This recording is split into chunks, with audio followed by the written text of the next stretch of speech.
Veilig de diekoer stekken, dat zou de normaalste zaak van de vrouw wezen moeten. Maar de cliënten van Mekkemastaat in Kolm strijden al haast 2 jaar voor een zebrapaad voor de ouderen en jongeren in het dorp. Maar nog heel tijd leidt er geen zebra bij Mekkemastaat, wiels er een paar 100 meter verder wol in leidt. Wij hebben geen idee. Wij hebben u zo christelijk als cliëntenraad inzet, want wij komen op voor de belangen van uw bewoners.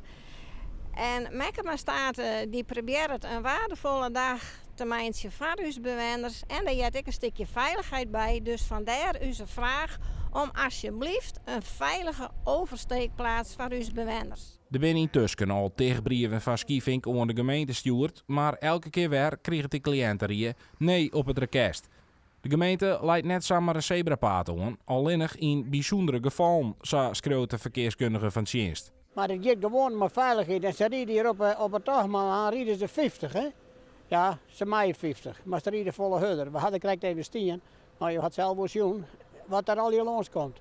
Nou, daar komt net een heel ouder, mijn scootmobiel of dergelijke, komt er door die wei heen. En dat is schande. Vooral inwoners van Kolm en vooral voor de squallenband. De lietse squallenband die gaan er doorheen. Intussen zijn er al een aantal gemeenteraadsleden die het haren in de zaak verdiepen. Mogelijk brengt dat wat meer oerstekveiligends. Want dat is op drukke momenten haast net met de dwaan. Dat is heel dreig. Onze bewoners die vinden het soms wel eens een beetje beangstigend.